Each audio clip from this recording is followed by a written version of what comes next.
A volta do Cadê DGP que Mundo foi triunfante. Ele fez um vídeo de 41 minutos sobre o período Sengoku e eu acho que não está completo, pois disseram que ele iria voltar ainda mais. Pois bem, vamos aqui assistir a esse vídeo emblemático do nosso querido DGP Mundo. Seja bem-vindo de novo ao YouTube em 2025, campeão que na verdade foi 2024, mas tudo bem. Esse era o Japão feudal em meados do século XIX. A vida era relativamente tranquila, já que o país se isolou do resto do mundo e não se envolveu em nenhum grande conflito durante os quase 250 anos do shogunato Tokugawa. Mas tudo mudou quando os navios negros apareceram, forçando a abertura e introdução do isolado arquipélago às conturbadas políticas mundiais do século XIX. E o Japão se adaptou bem rápido, pois 50 anos depois ele já estava confiante o suficiente para bater de frente com um dos grandes impérios europeus. Mas antes vamos voltar alguns séculos para um dos períodos mais interessantes e sangrentos da história japonesa. Eu já ia dizer, pô, século XIX, período Sengoku não é do século XIX. A grande batalha de Sekigahara... Qual é o que chamam de Warring States, né? Período de guerra, A grande batalha de Sekigahara foi em 1600, né? Pois é.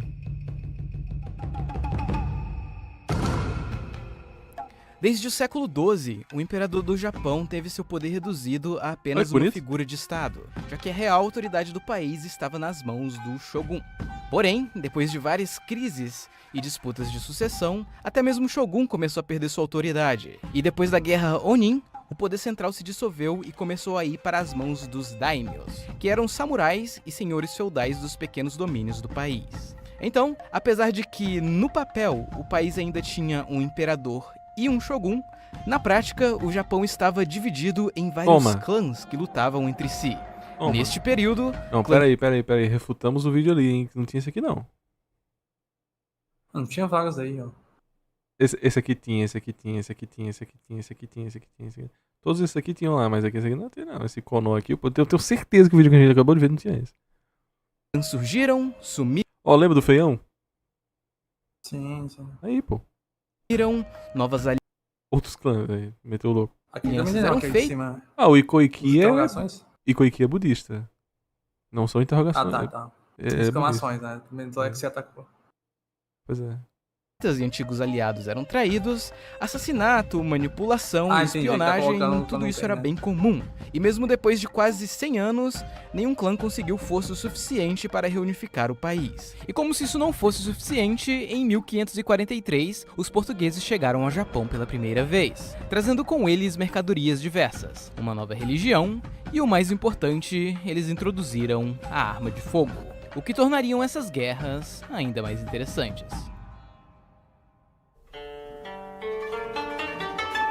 Toma. É pra pausar aquele Monogatari? Acho que sim. Acho que vai explicar. Durante a década de 1540, na região central do país, havia 3 clãs. O pequeno clã Matsudaira queria fazer uma aliança com os Imagawa para se proteger dos Oda. E para provar sua lealdade, o líder dos Matsudaira deveria entregar seu herdeiro como refém aos Imagawa. Porém, os Odas descobriram sobre a negociação e conseguiram sequestrar o pequeno Matsudaira Takechiho, antes de ele ser entregue aos Imagawa. O líder do clã Oda então ameaçou matar o pequeno herdeiro se os Matsudairas continuassem com essa ideia de aliança. Hirotada, no entanto, disse... Que eu lembre, o Hirotada... Pô, Hirotada, né? Agora sei o nome, né? Hirotada mandou, mata aí. Então mata. Ué, ameaçou... Se você continuar com essa aliança, Watashi vou mata seu filho. Na próxima a gente passa e lê, tá? Antes de ele ser entregue aos Imagawa. O líder do clã Oda então ameaçou matar o pequeno herdeiro se os Matsudairas continuassem com essa ideia de aliança. Seixa. Uma coisa assim, né? Aí tu me pega. Da época... Hirotada, no entanto, disse para ele ir em frente, já que se seu filho fosse morto, isso também serviria como prova de sua lealdade. Depois de ser derrotado no argumento, Nobuhide simplesmente não fez nada e deixou o garoto preso por 3 anos, até que ele foi usado como moeda de troca e finalmente entregue aos Imagawa. Lá, ele cresceu e eventualmente herdou o lugar de seu pai como líder do clã, que agora tinha virado praticamente um estado vassalo dos Imagawa. Já em Owari, a situação estava complicada para os Oda, e tudo ficou ainda pior com a morte. A situação tava complicada pros Odas em Owari? Owari da Hitsu. A Inji, né? De Nobuhide, já que seu filho, Oda Nobunaga, não tinha poder e influência suficientes para manter a liderança do clã, que não era totalmente unificado. Então, ele passou de 1551 até 59 lutando contra outros ramos do clã Oda, contra inimigos externos e até mesmo contra seu irmão para garantir o controle de Owari. E enquanto isso acontecia, o clã Imagawa estava em sua época de ouro. Yoshimoto conseguiu grandes alianças e em 1560 ele tinha um dos maiores exércitos do Japão, mesmo provavelmente sendo um pouco menor do que ele anunciava. Foi então que ele inventou uma desculpa para entrar em Kyoto com seu grande exército. Mas para isso, ele precisaria passar pela província de Owari, o que em teoria não seria um grande problema. Oda Nobunaga tinha uma força de no máximo 3.000 homens. Ele foi aconselhado a defender seu castelo no cerco, mas Nobunaga tinha outros planos. O exército de Imagawa estava acampado em um local que Nobunaga conhecia bem, e eles estavam distraídos festejando a vitória da invasão inicial de Owari. Nobunaga então dividiu sua pequena força em duas. Uma fez um ataque frontal suicida, como distração, enquanto a outra conseguiu infiltrar o acampamento dos Imagawa e lançar um ataque surpresa. O exército de Imagawa definitivamente não esperava por isso. O próprio Yoshimoto foi pego de surpresa e morto pelos soldados de Nobunaga. Com a morte do líder, seu exército praticamente se desmanchou. Essa grande vitória fez Nobunaga ganhar notoriedade, e logo após a batalha, ele fez uma aliança histórica com a... Nobunaga ganhar notoriedade pra sempre, né? Pra sempre. Todo mundo respeita esse cara até hoje. Agora livre Matsudaira Motoyasu. Algum tempo depois, Nobunaga se envolveu em uma guerra com o clã Saito, de Mino, e foi durante essa campanha que outra pessoa começou a se destacar. Na época, seu nome era Kinoshita Tokichiro. Sendo filho de camponeses, Tokichiro começou como servo de Nobunaga, e seu trabalho oficial era carregar suas sandálias. Mas logo logo Nobunaga reconheceu suas habilidades e ele começou a subir de posição. Tokichiro era especialmente bom em diplomacia e persuasão, conseguindo convencer vários servos do clã Saito a mudar de lado. E como era de costume no Japão antigo, assim que ele subiu de status, ele também mudou de nome várias vezes. E hoje é mais conhecido como Toyotomi Hideyoshi.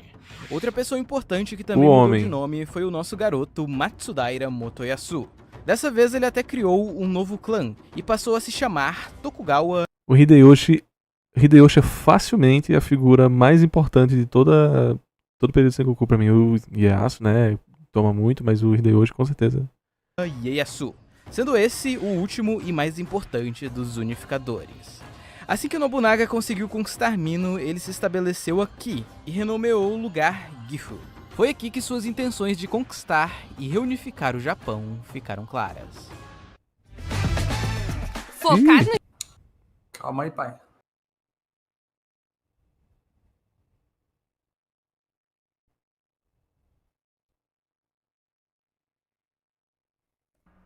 O vídeo da sua acho que tem que ser nesse nível aí.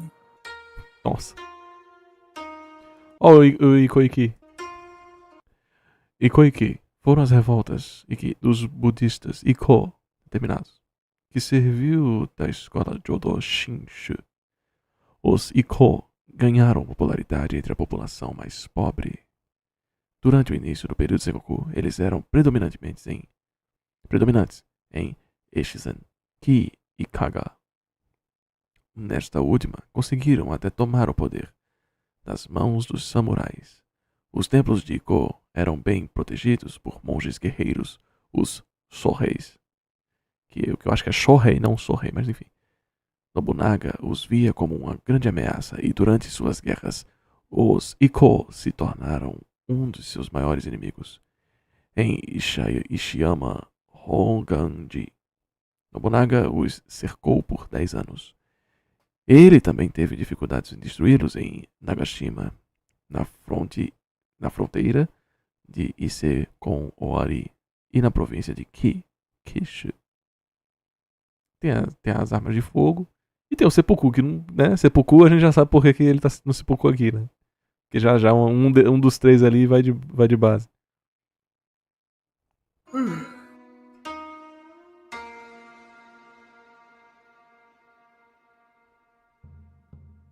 Em Kyoto, o shogun Ashikaga Yoshiteru foi assassinado pelo clã Miyoshi e substituído por seu primo Yoshihide, que era um fantoche dos Miyoshi. O irmão e legítimo sucessor do falecido shogun, Yoshiaki, conseguiu fugir de Kyoto e começou a pedir ajuda aos daimyos locais. Oda Nobunaga viu nisso a oportunidade perfeita para entrar em Kyoto e prometeu ajudar. Assim que terminou sua campanha em Mino, ele invadiu os pequenos clãs locais das províncias de Ise e Ōmi, e em 1558 entrou em Kyoto e estabeleceu Yoshiaki como seu novo shogun. Nobunaga então enviou um pedido para que todos os daimyos fossem a Kyoto. Quem não compareceu virou seu inimigo. Em 72, seu aliado Takeda Shingen invadiu seu outro aliado, Tokugawa Ieyasu, que por muita sorte escapou vivo da batalha. Foi durante esse acontecimento que Yoshiaki decidiu ser o momento perfeito para se rebelar contra Nobunaga. Mas para seu azar, em 73 Shingen acabou morrendo de doença, o que comprometeu o avanço do clã Takeda. Nobunaga até tentou reatar as relações com o Shogun, mas eventualmente ficou insustentável e Yoshiaki acabou sendo exilado da capital. Este momento marcou o fim do período Muromachi do shogunato Ashikaga, já que agora Nobunaga tinha um controle direto do país. No entanto, Yoshiaki não desistiu de imediato e continuou lutando contra Nobunaga, que passou os anos seguintes em guerra constante contra vários clãs que se opuseram à sua autoridade. E foi durante esses acontecimentos que Nobunaga ganhou sua fama de mau e impiedoso. Em um episódio famoso, ele ateou fogo à montanha onde estavam vários monges guerreiros Iko-Iki. E assim que eles fugiram, todos os monges e moradores locais foram massacrados pelo seu exército. Aí é fogo. Em 1573, Nobunaga conseguiu derrotar e aniquilar os clãs Azai e Asakura. As províncias de Echizen, Wakasa e o norte de Ōmi foram então entregues aos seus generais Katsuie, Nagahide e Hideyoshi. No ano seguinte, após 2 tentativas fracassadas, ele também conseguiu derrotar os Iko-Iki do complexo fortificado de Nagashima. Após a morte de Shingen, seu filho Takeda Katsuyori tentou continuar o avanço, invadindo Mikawa e até mesmo partes de Mino. Porém, em 75, ele foi derrotado na Batalha de Nagashino. Derrota essa que deu início a uma série de pequenas batalhas para expulsar os Takedas de Totomi. Neste meio tempo, Mori Terumoto, que, apesar de já ter enfrentado alguns problemas com Nobunaga, sempre evitou conflito direto contra os Oda, resolveu acolher e apoiar Yoshiaki. Juntos, eles criaram o Shogunato em exílio de Tomo. Os primeiros conflitos com os Oda aconteceram no mar, já que os Mori estavam tentando reabastecer os Iko-Iki de Hishiyama Honganji. Já em terra, Nobunaga primeiro teve de lidar com alguns senhores de Setsu. Depois, ele enviou seus 2 melhores generais para avançar em terra sobre os domínios dos Mori. Durante este avanço, alguns daimyos menores decidiram trocar de lado, já que Terumoto, apesar da insistência de seus subordinados, se recusava a iniciar uma invasão em direção a Kyoto. Essa situação também o fez perder o controle dos domínios de Inaba e Tajima, que já enfrentavam algumas rebeliões.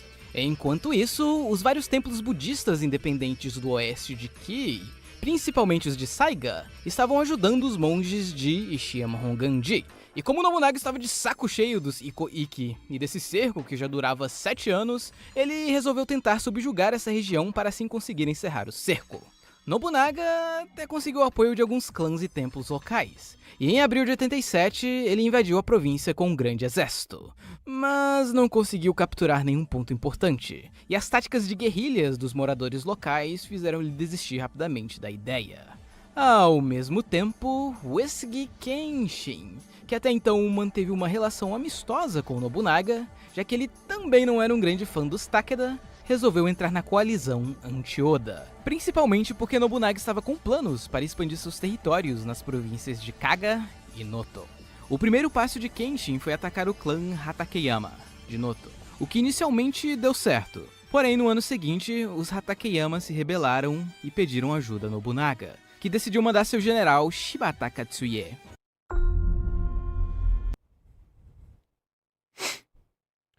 Nossa, acabaram as caras de Johansson nesse filme. Katsuie saiu de Echizen e invadiu a província de Kaga, enfrentando vários Iko-Iki pelo caminho. No entanto, quando ele se aproximou do castelo Nanao, ele descobriu que uma grande força dos Uesugi já estava lá e já havia tomado o castelo. Apesar de ter mais homens, Katsuie decidiu recuar. Porém, durante a travessia do rio Tedori, suas forças foram atacadas pelo exército de Uesugi na Batalha de Tedorigawa. Essa vitória foi o início de uma possível grande invasão de Kenshin rumo a Kyoto, e ele já planejava algo do tipo. Porém, antes que seus planos pudessem se tornar realidade, ele também acabou morrendo de doença. Suspeito. A morte de Kenshin causou um conflito interno no clã Uesugi, já que seus 2 filhos adotivos começaram a lutar entre si, o que por sua vez desencadeou outro conflito entre os Takeda e o clã Hojo. Nobunaga, sortudo como sempre, aproveitou a situação para conquistar vários territórios dos Uesugi e lançar um grande ataque contra os Takeda, o que resultou na destruição completa do clã. Em 79, o subordinado de Nobunaga, Hosokawa Hujitaka, invadiu o domínio de Tango, enquanto o filho de Nobunaga tentou invadir a província de Iga 2 vezes. Já em 80, Nobunaga finalmente conseguiu encerrar o cerco aos Ikoiki de Ishiyama Honganji, que durou longos 10 anos. Porém, um ano depois, ele acabou se desentendendo com os monges do Monte Koya, de Ki. Então, em novembro de 81, ele mandou uma força para tentar subjugar o poderoso templo. Em 82, Nobunaga já estava com planos para invadir a ilha de Shikoku. Mas antes, ele pretendia acabar logo com a guerra contra o clã Mori. Hideyoshi conseguiu avançar bem, e em abril estava cercando o castelo de Takamatsu. Alguns meses antes, ele já havia solicitado reforços a Nobunaga, que decidiu convocar seus generais e acabar com os Mori de uma vez por todas. Ele então saiu de Azuchi e fez uma breve parada em Kyoto, mais especificamente no templo Honnonji, para resolver alguns problemas antes da expedição. Enquanto isso, Akechi Mitsuhide, um de seus melhores, mais antigos e, em teoria, confiáveis generais, entrou em Kyoto com seu exército, cercou e atacou o templo Honnonji. Nobunaga definitivamente não esperava ser atacado em Kyoto, muito menos por um de seus homens. Ele estava com...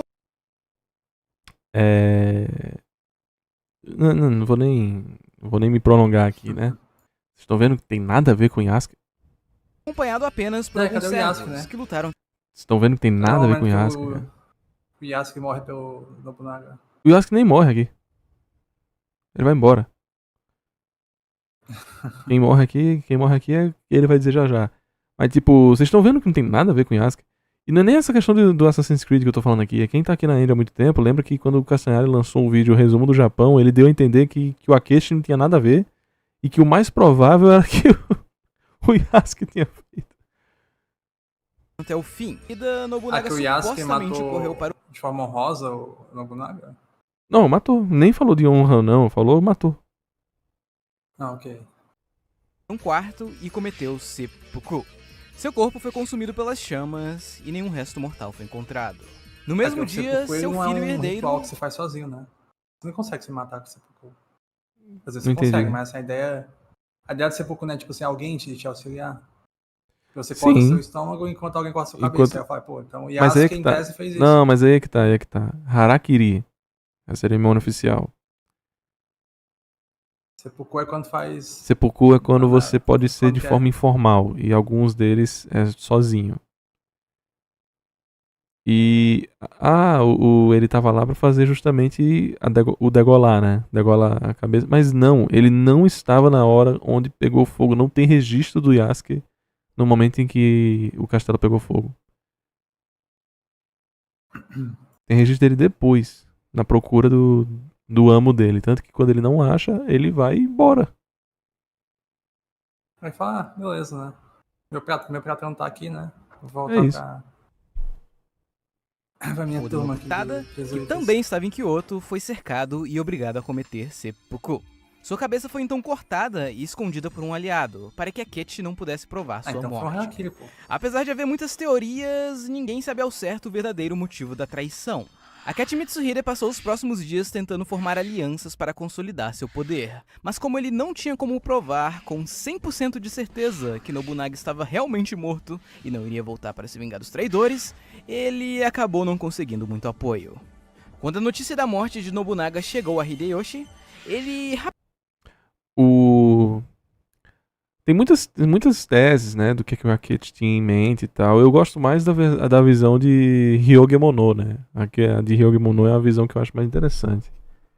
Que o Nobunaga, ele tinha uma visão expansionista de território, na conquista do país, mas o Akechi, ele observava esse expansionismo sem uma finalidade. É apenas como um valor de ícone, e não como um valor de valor, de cultura e tal. Aí quem ia trazer cultura era o Akechi. E o Akechi era muito poeta, né, e tal. Enquanto o Nobunaga nunca foi poeta. Era um warlord, um conquistador. Pois é. E assim, o Nobunaga era muito conhecido por gostar de coisa maluca, né? De extravagância. Coisas estrangeiras. E o Akechi, não era isso. Não era uma pessoa desse estirpe. Então, essas divisões, né, de pensamento são as tendências que a gente acredita que o Akechi tinha, né? Mas ele nunca vai saber. Rapidamente fez paz com os Mori e cavalgou o mais rápido que pôde rumo a Kyoto. Quando você fala de conquista, né? O que o Nobunaga fez com essas regiões conquistadas, assim? Só dominou, assim? Tipo assim, agora o Nobunaga é o chefe aqui.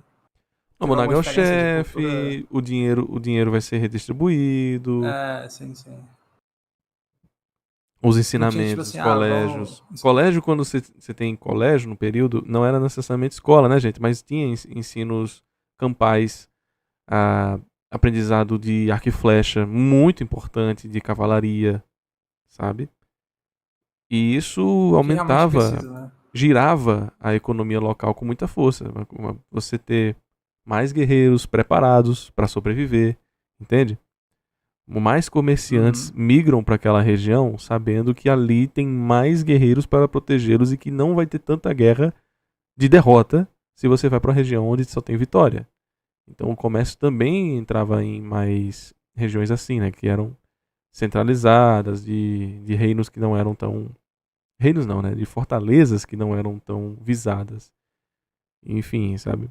Não era só assim, tô aqui, faça o que você quiser aí, né? Não. Mas tinha muita imposição também. Só que o Japão, como é uma ilha muito isolada, né, não é que nem outras regiões onde tipo, a imposição é uma nova cultura totalmente dispare, sabe? Espanha Sim. E a Sharia. A Sharia e a Espanha...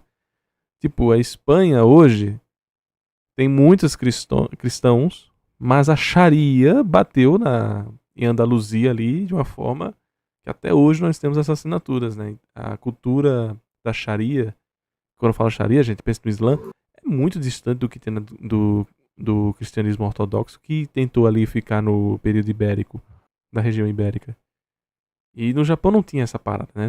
Simplesmente o cristianismo teve sua introdução, mas o budismo era muito maior no Japão, ainda é, né? O shintoísmo sempre foi de cabo a rabo um pensamento egrégora, ninguém era contra o shintoísmo, tanto que ele era muito mais centrado nesse Yama Totsu aí que tá embaixo, e também nessa região Iga, Kawashi, Yama Totsu, eu acho que é o nome, e também Kyoto, né?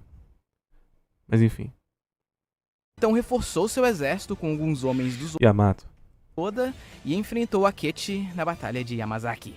Ao perceber a derrota iminente, Akechi tentou recuar. Foi aí que ele foi atacado e morto por um mercenário usando um bambu.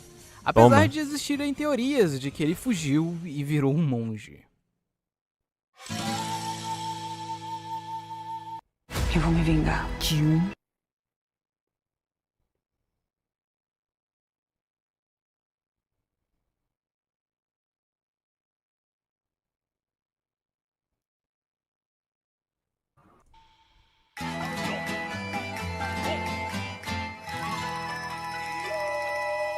Agora vem. Com a vingança concluída, Hideyoshi ganhou bastante influência. E alguns dias depois, ele organizou uma reunião com os outros generais e os filhos de Nobunaga, para decidir o futuro do clã. Lá, os dois filhos de Nobunaga, Oda Nobukatsu e Nobutaka, entraram em uma discussão acirrada sobre quem seria o próximo herdeiro. No fim, foi decidido, com grande influência de Hideyoshi, que o herdeiro seria Oda Samboshi, o filho de Nobutada, que na época tinha apenas 2 anos. Seus tios virariam os guardiões, e os generais Hideyoshi, Katsuie, Nagahide e Tsuneyoki formariam um conselho de regentes para governar até que o garoto fosse apto. Eles também uma decisão política muito mais interessante para todos os poderes do que simplesmente você dar a liberdade de um deles tomar decisões, né? Você bota regentes, você bota guardiões. Quer mais boquinha do que isso? Por favor, né? Afirmaram e redistribuíram os territórios que ainda estavam sob influência do clã, já que logo após o incidente de Honojin, os antigos territórios dos Takedas foram invadidos. Para Hideyoshi, a conferência de Kiyosu foi um grande sucesso. No entanto, nem todos os participantes ficaram satisfeitos com os resultados, principalmente Nobutaka e Katsuie, que começaram a se aproximar e conspirar contra Hideyoshi. No final do Nobutaka ano, queria Nobutaka tudo, né, se rebelou, pois ele não queria que Samboshi, que estava em Gifu, fosse levado para Azuchi. Hideyoshi e Nobukatsu usaram isso como pretexto para invadir o castelo de Nagahama, em Omi, e cercar o castelo de Gifu. Devido à neve na região de Echizen, Katsuie não conseguiu mandar ajuda. Sendo assim, os castelos caíram facilmente. Toma. Nobutaka então pediu desculpas, ofereceu alguns reféns e prometeu que isso não iria acontecer novamente. Ups. No final de fevereiro, Takigawa Kazumatsu se rebelou contra Hideyoshi, pois ele estava puto por não ter recebido nenhuma compensação após seus territórios terem sido entregues aos Tokugawa. Hideyoshi rapidamente se mobilizou para lidar com a situação. Kazumatsu estava conseguindo resistir bem, e ele ainda tinha algumas cartas na manga. Pois em maio, Katsuie conseguiu finalmente mobilizar seus homens, e aproveitou essa situação para atacar o norte de Omi. Hideyoshi já imaginava que isso poderia acontecer. Sendo assim, ele deixou a região bem fortificada. Quando ele recebeu notícias da invasão, Hideyoshi deixou Nobukatsu cuidando do cerco e partiu para Omi. No meio do caminho, ele recebeu outra notícia, que Nobutaka também havia se juntado à rebelião. Com isso, Hideyoshi decidiu mudar a rota para Gifu. No entanto, devido às fortes chuvas e enchentes da região, ele não conseguiu passar de Ogaki. Enquanto isso, os homens de Katsuie conseguiram penetrar um dos fortes e começaram a avançar. Ao receber essa informação, Hideyoshi mais uma vez mudou seus planos e decidiu enfrentar Katsuie. Ele então saiu de Ogaki e foi até Nagahama, em apenas 6 horas. Lá, ele enfrentou o exército de Katsuie na batalha de Shizugatake. Durante a batalha, Maeda Toshie, que era um dos aliados de Katsuie, de repente deixou o campo de batalha, já que alguns meses antes ele havia feito um acordo com Hideyoshi. É o Guts? Maeda! O olhinho fechado ali, ó, o Guts. Edição maravilhosa, tá, cara? Parabéns, bicho. Essa situação causou uma confusão no exército de Katsuie, garantindo a vitória dos Hashiba. Alguns dias depois, o castelo de Kitanosho foi cercado e Shibata Katsuie, junto de sua esposa Oichi, It's over. que por sinal era irmã de Nobunaga, além de outros membros de sua família, cometeram suicídio. As filhas de Oichi, no entanto, conseguiram fugir, e no futuro ainda se tornariam figuras importantes. Após a derrota dos Shibata, Gifu também caiu, e pouco depois Nobukatsu obrigou Nobutaka a cometer seppuku. Já Kazumatsu se rendeu em julho e posteriormente se submeteu a Hideyoshi. Com essa vitória, Hideyoshi ganhou ainda mais poder e influência. Tanto que algum tempo depois, ele organizou um evento de fim de ano em seu novo castelo de Osaka, e convidou todos os daimyos de sua esfera de influência a irem lá lhe jurar lealdade. E Nobukatsu estava incluído nessa lista. Apesar de terem sido aliados no ano anterior, a relação entre os dois começou a se deteriorar rapidamente. Nobukatsu havia se tornado de fato o líder do clã Oda, e em teoria, o sucessor de Nobunaga. Porém, na prática ele não tinha muito poder. Tanto que Hideyoshi nem sequer permitiu que ele vivesse em Azuchi, o que dificultou ainda mais a relação entre os dois. Então, se Nobukatsu aceitasse o convite para ir a Osaka, ele estaria basicamente reconhecendo que os Oda serviam a Hideyoshi, e não o contrário. Sendo assim, ele recusou o convite. Obviamente, Hideyoshi não gostou disso, e já estava mexendo os pauzinhos para lidar com a situação. O conflito em si começou em abril de 84, quando Nobukatsu organizou um belo jantar para 3 de seus importantes servos. Ao fim do dia, os 3 tiveram suas cabeças cortadas, pois Nobukatsu suspeitava, e provavelmente com razão, que eles estavam conspirando com Hideyoshi. Hideyoshi começou a mobilizar seus homens para lidar com a situação, porém Nobukatsu não estava sozinho nessa, pois ele conseguiu se aliar ao poderoso clã Tokugawa. No dia 24, Ikeda Tsuneyoki, que agora estava em Mino, ocupou o castelo de Inuyama. Que edição maravilhosa, hein? Preciso reiterar isso mais uma vez, cara. Não tem que usar tipo animação, dublador famoso, Ah! de filme aleatório. É muito mais eficiente, né, e comunicativo, né? Não um valor cênico, assim, sei lá. Muito mais didático, límpido, apresentativo do que um certo alguém aí, né, que vai Guilherme Briggs pro vídeo, né?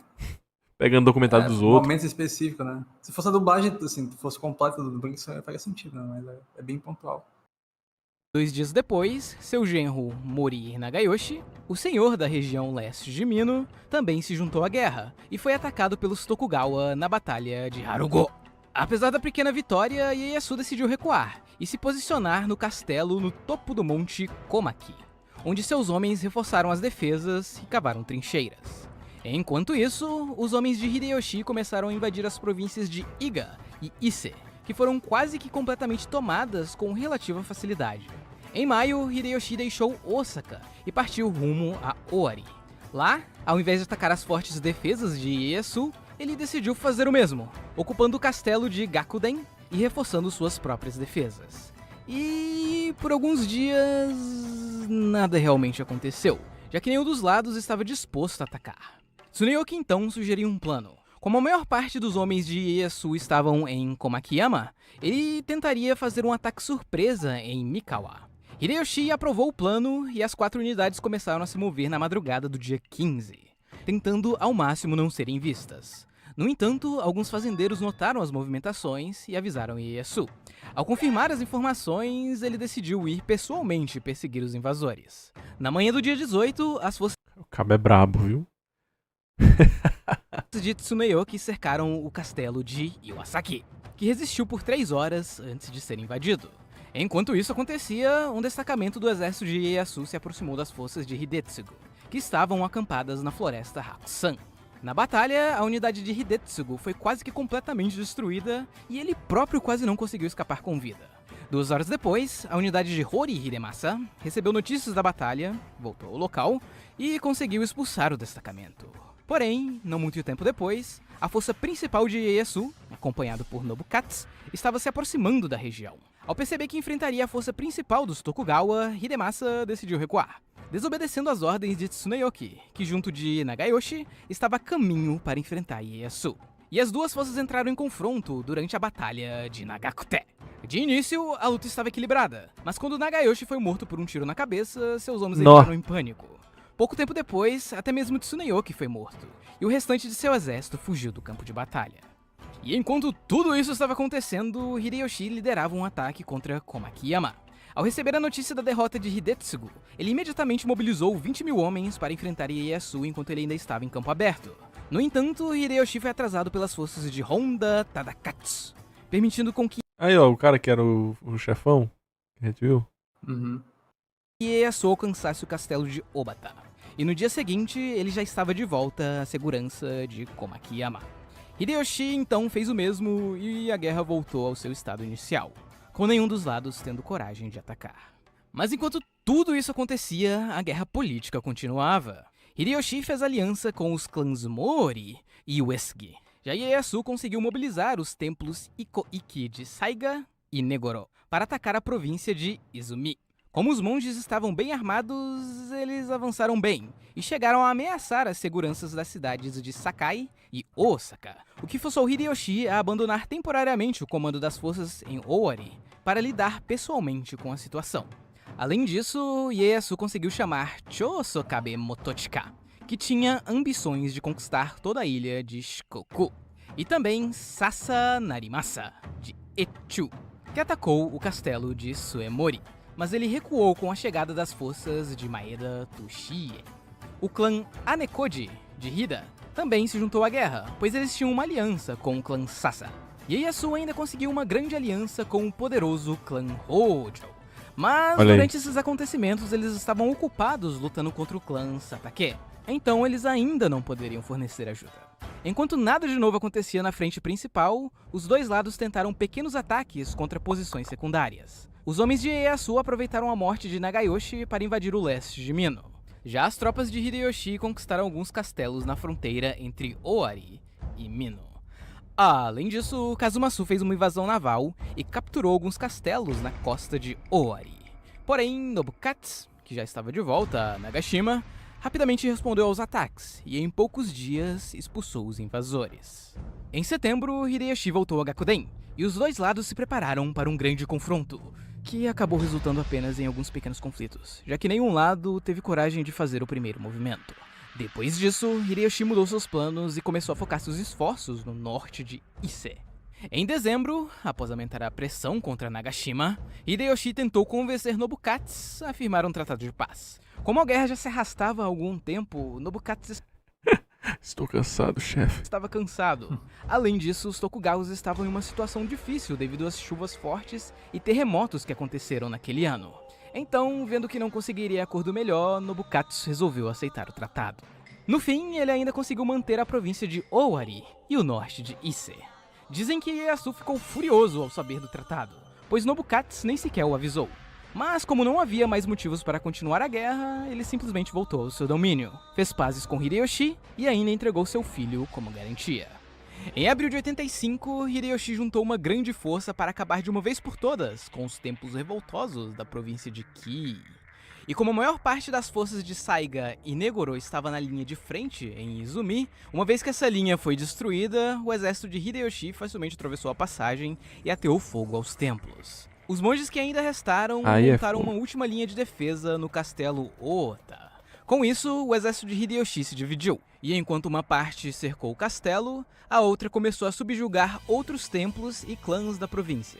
Deles, alguns se renderam e se aliaram a Hideyoshi, enquanto outros tentaram resistir e foram destruídos em menos de um mês. Com a queda do castelo de Um mesinho. Ota, no dia 21 de maio, toda a província de Ki foi subjugada e entregue ao irmão de Hideyoshi, Hashiba Hidenaga, que ficou encarregado de lidar com qualquer outra nova revolta que viesse a acontecer.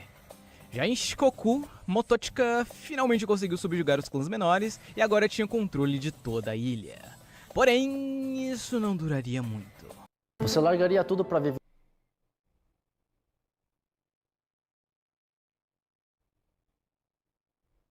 Em julho, como ele não foi capaz de chegar a um acordo de paz com Hideyoshi, Motochika teve de enfrentar uma grande invasão em 3 frentes. Ou é muita burrice, ou é muita macheza. O cara tá completamente cercado, cara. Tu não vai fazer nenhum tratado, pô. Os caras podiam até passar por aqui e ainda estaria lascado. Sabendo que não tinha a menor chance, ele se rendeu alguns dias depois. É, meu E amigo. no final, Hideyoshi permitiu que ele mantesse sua província original, enquanto o restante da ilha foi dividida entre seus homens. No início... Irmão, não me mata não. Deixa os seus caras aqui. Mas assim, você não conhece muito não, deixa eu Fica no seu continuar. canto, né? Fica no meio. Ok, você quer aqui? Quero. Pô, É, tem muita terra aqui, né? A gente consegue, cada um tem fica no muita... seu canto. Você tem tanta terra, Tem muito coco. tu vai perder, que aqui é chato, pô. Ó como aqui é árido. Ah, realmente. Tô dizendo, pô, aqui tem que ter alguém que sabe mexer. Pronto. Me deixa aqui, ó. Não vai vir ninguém atacar aqui. Ninguém. início de setembro, Ninguém. Hideyoshi também começou a se preparar para invadir as províncias de Echu e Hira. Sasanari Masa tentou uma última resistência no castelo de Toyama, mas ao perceber que não tinha chance, ele também desistiu e se submeteu a Hideyoshi. E enquanto todas essas guerras estavam acontecendo, Hideyoshi estava expandindo seu poder não só com os samurais, mas também com os nobres da corte imperial de Kyoto. Em 84, ele recebeu o título de ministro do interior, o que no ano seguinte acabou gerando uma disputa na corte imperial sobre quem deveria ser o novo regente. Hideyoshi se envolveu nessa disputa e acabou sendo adotado pela família Konoe, que era um dos 5 ramos de regentes do famoso clã Fujiwara. Com esse novo status, Hideyoshi foi então nomeado o novo Kanpaku, que geralmente é traduzido como regente imperial, mas é mais parecido com o cargo atual de primeiro-ministro.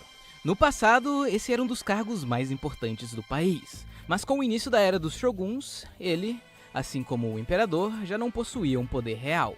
No entanto, a autoridade de Kampaku, junto ao poder militar de Hideyoshi, o tornou imparável. Pois agora ele poderia fazer exigências em nome da corte, que em teoria todo o país seguia, e usar o seu exército para garantir que essas exigências não fossem ignoradas. Com seus novos poderes em mãos, Hideyoshi começou a tentar resolver, diplomaticamente, as disputas entre os clãs que ainda não estavam sob sua influência direta. Em 86, o imperador lhe concedeu o nome Toyotomi.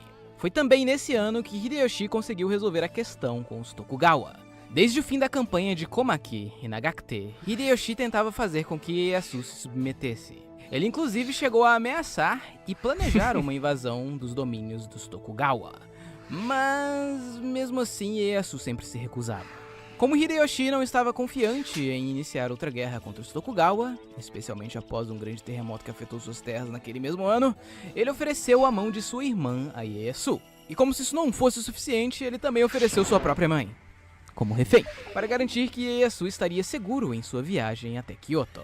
Com tudo isso, Ieyasu finalmente aceitou, foi a Kyoto e se submeteu a Hideyoshi, mas com uma condição. O exército dos Tokugawa continuaria independente e lutaria apenas nas guerras que Ieyasu desejasse. Neste mesmo ano, o clã Uesugi também se submeteu a Hideyoshi. Ainda em 86, um daimyo de Kyushu, Otomo Sorin, foi a Kyoto pedir ajuda de Hideyoshi para conter o avanço do clã Shimazu, que estava implacável em sua campanha para unificar a ilha de Kyushu.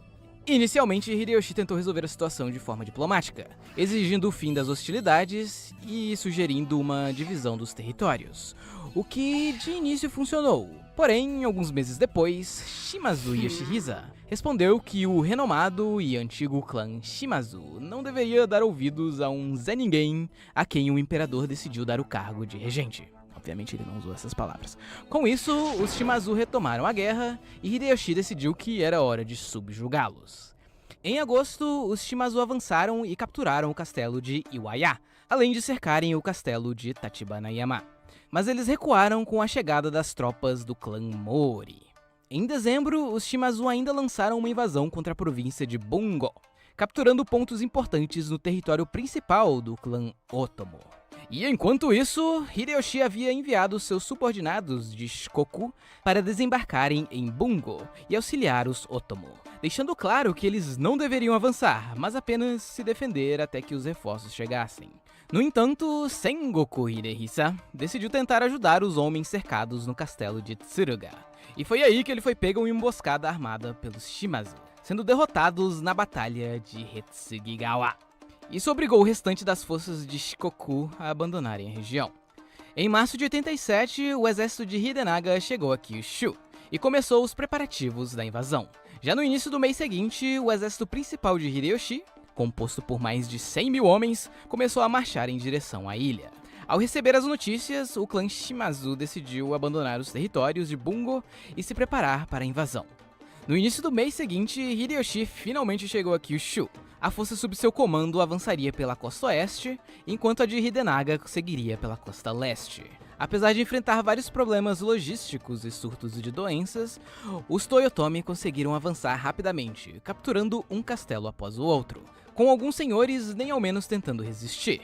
E, após a derrota na batalha de Nejirosaka, Shimazu Yoshihisa buscou um acordo de paz. Ele primeiro firmou um armistício com Hidenaga e alguns dias depois se encontrou com Hideyoshi. Alguns senhores ainda tentaram resistir, mas eventualmente toda a ilha foi subjugada. No fim, Hideyoshi perdoou os Shimazu e permitiu com que eles mantivessem as províncias de Satsuma, Osumi e partes de Hyuga, enquanto o restante da ilha foi dividida com seus comandantes. Ao passar alguns dias em Kyushu, Hideyoshi notou algo diferente.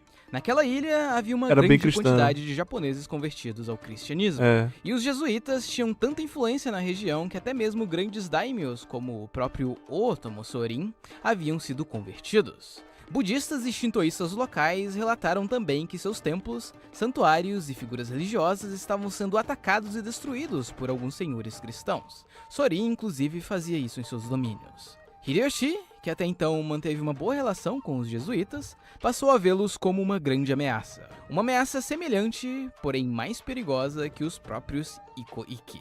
Além disso, ele ficou indignado. Tu viu o meme ali? Qual? Aquela garota. Bé. Eto. Eu não sei qual é o anime, né? Mas uma menina de óculos escuros. Uma menina de óculos. Policial. Que ela bota a mão na cabeça e estira a língua pra frente assim. Bé. O meme, pô. Não é de GTA não? GTA não, de... Aquele do Golden Boy, eu acho, talvez, não? Tô maluco. Não, é de Golden Boy. Golden Boy não. Indignado ao saber que alguns japoneses estavam sendo vendidos como escravos dentro e fora do Japão. Sendo assim, Hideyoshi proibiu os jesuítas, obrigou seus daimyos e subordinados a abandonarem a fé cristã e baniu o tráfico de pessoas, ao menos de japoneses. Esse primeiro banimento, no entanto, foi relativamente leve, já que Hideyoshi ainda queria manter uma boa relação com os comerciantes portugueses. Então, os jesuítas ainda continuaram com seus trabalhos, só que de forma mais discreta.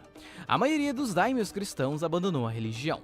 Porém, alguns, como o agora Beato Takayama Ukon, que estava ao lado de Hideyoshi desde a batalha de Shizukatake, preferiram abdicar seus cargos a renunciar à fé.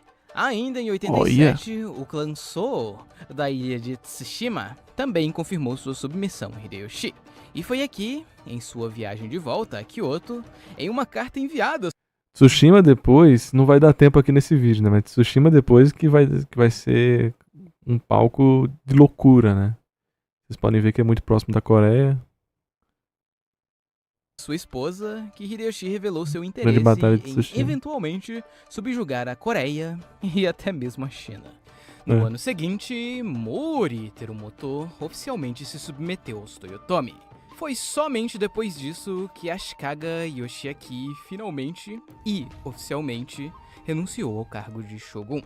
Para muitos, 1588, ou Tenchu 16, pode ser considerado o ano em que Hideyoshi oficialmente unificou o país, já que nenhum daimyo, nem mesmo da região nordeste, contestava suas decisões.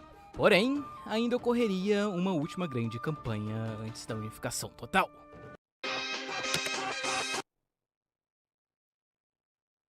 Mas também tu pagou o vídeo de volta, né? De tanto ato que viu. Deu refund.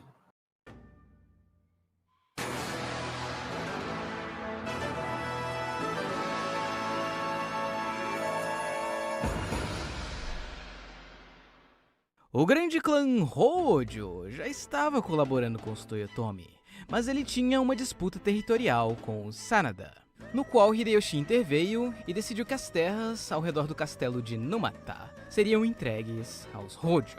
O restante permaneceria com o Sanada, e para compensar o território perdido, eles receberiam um distrito dos Tokugawa. O problema é que depois disso os Hojo simplesmente se fecharam e ficaram inventando desculpas para não voltarem a Kyoto, o que enfureceu Hideyoshi.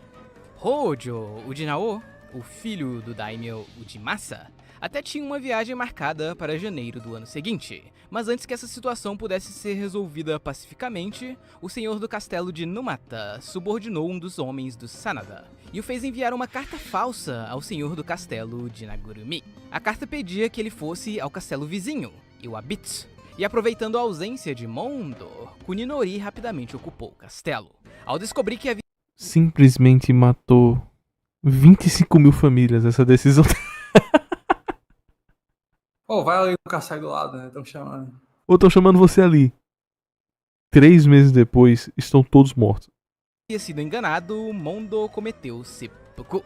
Esse incidente enfureceu os Sanada e informaram o ocorrido aos Toyotomi. O Ujimasa até tentou justificar a situação, mas para Hideyoshi isso foi a gota d'água. Ele então declarou guerra ao clã Hojo, anunciou a invasão para depois do inverno e exigiu que todos os daimyos participassem da campanha. E quem não obedecesse teria o mesmo destino dos Hojo. Em abril de 90, maioria dos homens já estava mobilizada para o combate. O exército comandado pelo Kampaku consistia em mais de 200 mil pessoas, enquanto os Hojo tinham pouco mais de 50 mil. A maior parte alocada para a defesa do castelo de Odawara e para os castelos estratégicos na fronteira. Hideyoshi também contava com uma poderosa marinha para bloquear qualquer passagem pelo mar. As forças do clã Maeda e Uesugi iniciaram a invasão pelo norte.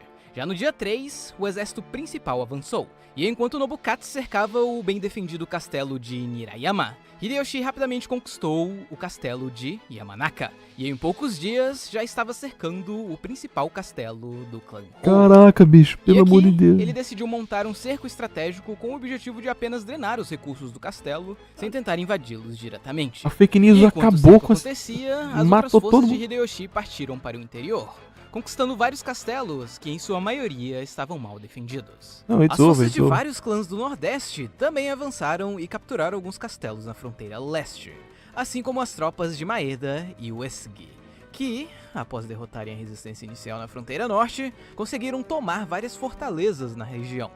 Em julho, eles, junto dos destacamentos de Ishida Mitsunari e Asano Nagayoshi, cercaram o castelo de Oshi, incrivelmente resistiu bastante, e o bem defendido castelo de Hachigata.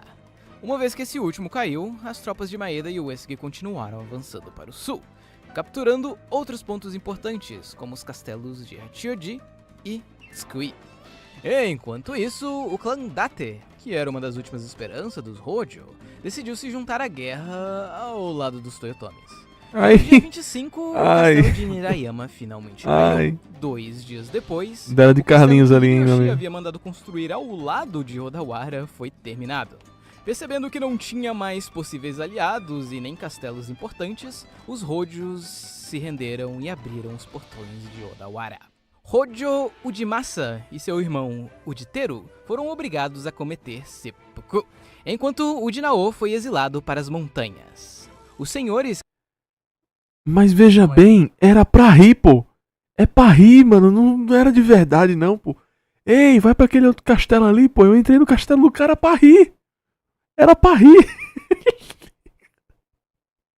Simplesmente. Prank, né? Just a prank. Caraca, era pra rir, cara. Era pra rir, cara. Meu Os que amigo. se recusaram a participar da guerra tiveram seus territórios confiscados, e o clã Date perdeu partes de seus domínios pela demora para se juntar à guerra. Após assegurar a região de Kanto, Ele falou muito pouco do Hideyoshi clã fez um Date. acordo com Ieyasu. Assim, o vídeo ele tá muito bem explicado, bem didático e tal. Mas ele falou muito pouco dos Masamune, assim, né? Do Date. Falou pouco. Que eles eram uma grande força da região norte. Muito, muito forte. Tanto que vocês viram que por 6 anos o Hideyoshi quase não teve como invadir aquela região, porque eles eram muito fortes. Mas enfim, né? Os Tokugawa receberiam todas as províncias que pertenciam aos Hojo, e em troca cederiam todas suas províncias atuais. Esse acordo foi ótimo para Ieyasu, já que a planície de Kanto era perfeita para a agricultura. Ieyasu então escolheu o castelo de Edo como sua nova base. Olha aí. Naquela época, Edo era apenas mais um entre muitos castelos da região, localizado próximo de uma pequena vila de pescadores. Ainda ocorreram pequenas revoltas em algumas províncias do norte, devido às novas políticas de Hideyoshi, que serão abordadas com mais detalhes no próximo vídeo, que aconteceram até 91. Vai ter o próximo. Mas, no geral, a conquista de Odawara marcou de fato a reunificação do Japão após mais de 110 anos de conflitos do período Sengoku. O grande herói. O cara que meteu uma carta fake pra rir. Grande herói, pô. Unificou o Japão.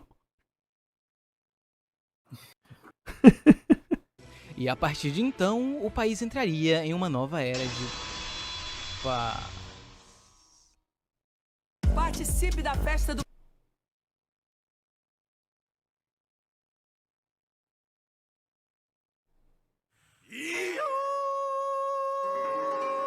Olha aí, ó, o Suzuko. Suzuko. Antes de você ir fechando esse vídeo, eu tenho algo a dizer.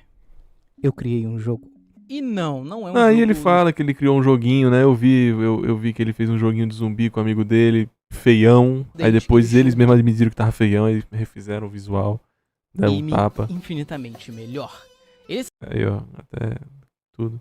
Não, de boa, cara. Assim, not my type of game. É, não é Força. um... Zumbi, né? E desde a última... Não é um Eu Rio do Eu Gato, né? Mas... Tá bom, tá Toda bem. vez que eu postei um vídeo, a gente também bateu a marca de 1 milhão de inscritos. E eu não tenho o que dizer, é simplesmente um número absurdo de pessoas. Olha aí, o E cara quando eu- botando a fonte Castanhari. E não só botando fonte, meu historiador. Que eu pago 30 mil reais. Eu criei esse canal, eu definitivamente nunca imaginei que chegaria a esse ponto. Então, muito obrigado a todos vocês que me acompanharam por todos esses anos. Artistas de pinturas históricas. Nossa, cara, nossa. Ei, meu amigo, a bibliografia desse vídeo aqui deve estar enorme, né? Ele usou muito visual, muito visual. E como vocês perceberam, esse vídeo foi bem experimental. Olha aí as Então, me diga músicas nos aí, ó. comentários. Total, tem chu, Uma pessoa disse que tinha dado som de Genshin, hein? Mas não tem Genshin aqui não, Genshin, tem? né? Genshin Impact aqui, ó, ST. Pô, o cara é Pior bom, que tem, hein? né? Aqui. Tinha de Okami também, né? O que você achou. E não se esqueça também de dar o like e de compartilhar com os amigos. Vou até banir esse No mais é isso. Eu consigo reconhecer. Cracou-se de Genshin, pro cara ter reconhecido essa música, minha nossa. Gente, parabéns aí pro nosso querido DGP Mundo. Com certeza não tem ninguém falando, nossa, que lixo de vídeo.